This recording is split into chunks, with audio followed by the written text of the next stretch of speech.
코스모스 TV 시청자 여러분 안녕하세요. 한국 방송을 담당하고 있는 김정아입니다. 지난 방송에 이어 다사랑 가정상담소의 유정순 소장님을 모시고 가정에서 남편과 아내가 소통을 잘 할 수 있는 방법을 알아보고자 합니다. 소장님 안녕하세요. 네, 안녕하세요.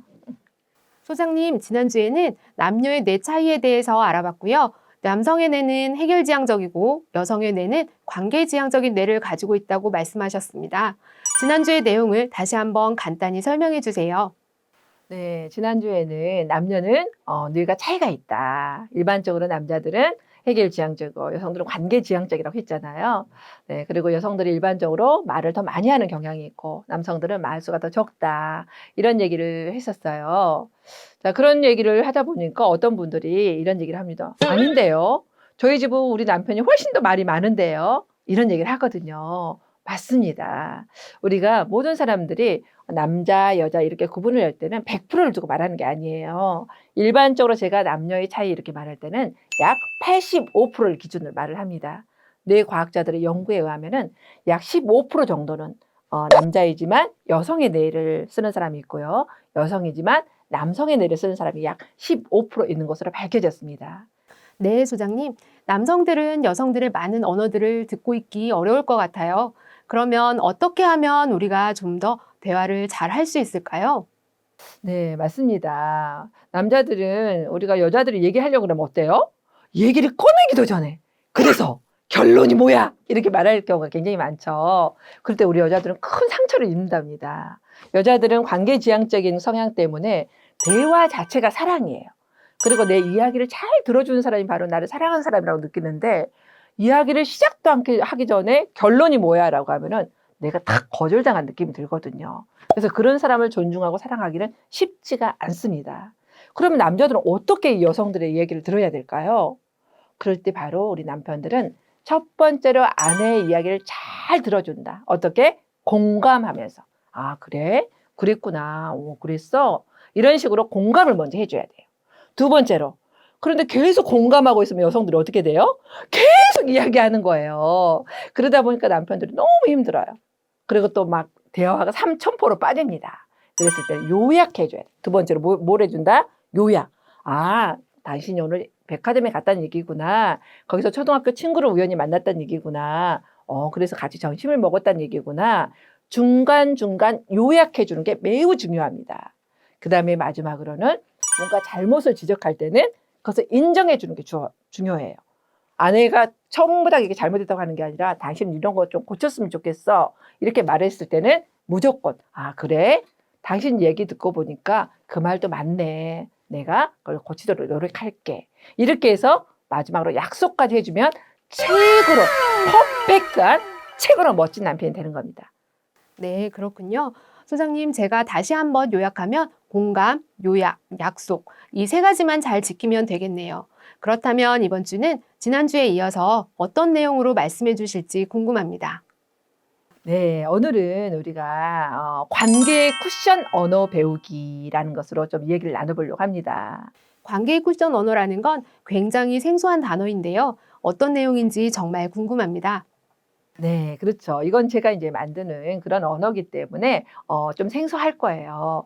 자, 우리가 일반적으로 다 자동차를 가지고 계시는데 내가 굉장히 조심히 운전을 하고 가지만 갑자기 내 의지와 상관없이 추돌을 당하거나 그런 충돌을 당하는 경우가 있잖아요. 그럴 때 내가 안전벨트를 잘 매고 그다음에 에어백이 자동차 안에 있다 그러면 어때요? 갑작스런 충돌에도 내 생명을 잘 보호할 수가 있죠. 그런 것처럼 인간 관계에 있어서도 내가 쿠션 언어를 알고 그것을 사용할 수 있으면은 우리 관계가 서로 상처받지 않고 서로가 존중하면서 더 좋은 관계를 맺을 수 있는 그런 언어가 바로 쿠션 언어입니다. 관계의 쿠션 언어를 자동차의 에어백에 비유해서 설명해 주셨습니다. 저희가 대화할 때는 어떻게 적용될 수 있을까요? 네, 대화라고 하면은 사실은 두 가지밖에 없습니다. 하나는 내가 말할 때와 상대의 이야기를 들어줄 때 두 가지밖에 없어요. 그래서 간단하게 여러분들이 내가 말할 때 그런 쿠션 언어라는 건 뭐지? 그리고 상대가 말할 때 쿠션 언어를 어떻게 써야 되지? 이 두 가지만 알면 되겠죠. 그럼 첫 번째, 내가 먼저 말할 때부터 알아보도록 하겠습니다. 일단 내가 상대에게 어떤 말을 하려고 할 때는 이 두 가지만 기억하시면 돼요. 첫 번째로 내가 말을 할 때는 you 메시지가 아닌 I 메시지를 사용한다. you 메시지는 뭐고 I 메시지는 뭐지? 이렇게 생각할 수 있잖아요. 우리가 일반적으로 화가 났을 때 상대에게 쓰는 일반적인 언어들이 전부 다 you 메시지입니다. 예를 들면 너 왜 그래? 너 행동이 그게 뭐야? 너 왜 이렇게 말을 얘기 없이 해? 이런 식으로 해서 상대를 지적하고 비난하는 상대가 중심이 되는 그런 언어를 바로 you 메시지라고 합니다. 그럼 먼저 아이메시지에 대해서 조금 더 알기 쉽게 설명해 주시겠어요? 네, 그러면 그거와 반대로 I 메시지라고 하면은 어떤 메시지냐면은 바로 나를 중심 삼고 얘기를 한다라는 거예요. 너 왜 그래가 아니라 엄마는, 여보, 나는. 그래서 말을 시작할 때 나는 또는 엄마는 이런 식으로 해서 상대의 이름을 부르고 또는 여보 또는 뭐 우이나 이런 식으로 해서 상대의 이름을 부르고 나는 또는 엄마는 네가 이렇게 뭐 방을 지저분하게 해놓은 거 보니까 엄마가 너무 좀 속상해.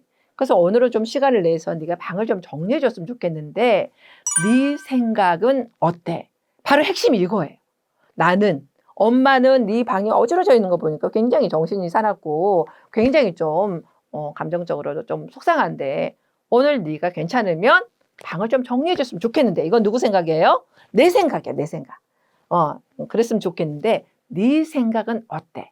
바로 이거예요. 그러니까 나는으로 시작한다. 마지막으로는 나의 생각을 상대에게 물어보는 거. 네 생각은 어때? 이게 바로 내가 말할 때 쿠션 언어라고 이해하시면 좋겠습니다. 네, 소장님. 그럼 생활 속에서 예를 들어서 설명해 주시겠어요? 사춘기 때 아이들이 방 청소를 잘 합니까? 안 합니까? 잘 안 해요. 사춘기 때 방을 너무 청소를 잘한다. 얘는 성격적으로 약간 강박증이 있을 수도 있습니다. 그렇기 때문에 여러분들이 아이들이 청소를 잘 안 하더라도 걱정하면 된다, 안 된다? 안 해도 괜찮아요. 그래서 저희 아이들도 마찬가지예요. 그래서 제가 저는 이제 상담을 공부한 사람이기 때문에 그렇게 얘기했어요. 원혜야, 엄마는 네 방을 오늘 보니까 너무 방이 지저분해가지고 엄마가 너무 정신이 없는 것 같아. 오늘 너 시간이 괜찮으면 오늘 좀 내가 방을 좀 정리해 줬으면 좋겠는데 네 생각은 어때? 이렇게 말하니까 아이가 어때요? 거부하지 않고 네 엄마 알았어요. 미안해요. 제가 이따 뭐 시간 내서 좀 정리를 할게요. 이렇게 순수하게 엄마의 마음을 받아준다는 거예요. 여기서 핵심이 뭐예요? 엄마가 봤을 때 이 상황이 굉장히 불편하다. 그런데 엄마는 네가 이 방을 좀 정리해 줬으면 좋겠어. 그런데 그건 누구 생각이다? 엄마 생각이야. 그런데 그 상황을 너의 생각은 어때? 네 생각은 어때? 라고 마지막에 존중하면서 물어봐 주는 거죠. 이게 바로 쿠션 언어라는 거예요. 나는 시작해서 네 생각은 어때? 이게 바로 내가 말할 때 쿠션 언어다. 이렇게 이해하시면 좋겠습니다. 내가로 시작해서 내 생각은 어때로 물어보는 게 아이메시지의 쿠션 언어군요. 그럼 두 번째로는 상대가 나에게 이야기할 때는 나는 어떻게 받아들여야 하는지 이에 관한 쿠션 언어에 대해서 알려주시겠어요? 우리가 이제 내가 말할 때도 있지만 상대가 감정적으로 흥분하거나 뭔가 나에게 말을 하거나 화를 내거나 그럴 경우도 있잖아요. 그랬을 때 우리가 바로 상대가 화를 내면 어때요? 너 왜 그래? 너 왜 이렇게 엄마한테 예의가 없어? 이런 식으로 말을 할 수 있거든요. 근데 그러면 안 된다라는 거예요. 상대가 어떤 식으로 말을 하든 간에 무조건 여러분들이 그랬구나. 그래. 네가 네 말을 듣고 보니까 네가 왜 흥분했는지 엄마가 좀 이해가 간다. 그래. 그럴 수도 있지. 그러니까 자, 요약하면 그랬구나. 그래. 그럴 수도 있지. 이렇게 해서 상대의 감정을 수용해 주는 단어라고 생각하시면 돼요. 그렇게 하면 상대가 일단 수용이 되기 때문에 흥분된 마음이 가라앉을 수가 있습니다. 상대 입장에서는 그래, 그랬구나, 그럴 수도 있지. 이 세 가지의 단어로 요약할 수 있는데요. 저희 대화에서 구체적으로 어떤 상황에서 이런 단어를 사용할 수 있는지 예를 들어 설명해 주세요. 제가 지금도 굉장히 천천히 말을 하려고 예를 쓰는데 말이 굉장히 빠르잖아요. 그럼 성격은 어떨까요? 성격도 아주 더러워요. 그렇기 때문에 실수도 잘하고 부주의해요. 어렸을 때 그래서 혼도 많이 났어요. 근데 결혼했어도 그게 고쳐질까요? 똑같았어요. 늘 실수하고 그릇 깨뜨리고 물건 엎고 우유 엎고 주스 엎고 매일 이랬거든요. 그런데 굉장히 제가 특이한 건 뭐냐면은 제 남편이 제가 실수할 때마다 당신 왜 그래? 또 실수했어? 좀 조심 좀 해. 아, 왜 이렇게 사람이 부주의해? 이렇게 저를 비난하거나 비판하거나 상처 주지 않았어요. 웃으면서 그래, 그래. 그럴 수도 있지. 이러면서 그 티처를 도와주고 항상 제 마음을 수용을 해줬어요. 저는 그때 너무나 큰 감동을 받았어요. 제가 그것을 감동을 받으면서 저도 그걸 배워서 아이들을 키울 때 절대 혼내거나 아이들 실수에 대해서 뭐 야단치거나 그런 적이 없었거든요. 그때 바로 남편이 해줬던 말, 그래, 그래, 그럴 수도 있지. 왜? 실수는 누구도 일부러 하지 않는다라는 거예요. 그 실수한 사람 입장에서는 굉장히 더 당황하고 더 미안하고 하는데 거기다 너 왜 그래? 라고 비난을 하면은 더 마음이 상처를 입게 되죠. 그럴 때 해주는 말이 뭐다? 그래, 그래. 그럴 수도 있지. 엄마도 많이 실수해. 나도 많이 실수해. 그럴 수도 있지. 이게 바로 관계의 쿠션 언어다. 이렇게 이해해 주시면 좋겠어요. 네, 잘 들었습니다. 지금까지 소장님 가족에 대한 에피소드를 들어봤는데요. 그러면 오늘 배웠던 관계의 쿠션 언어를 짧게 다시 한번 요약해 주세요.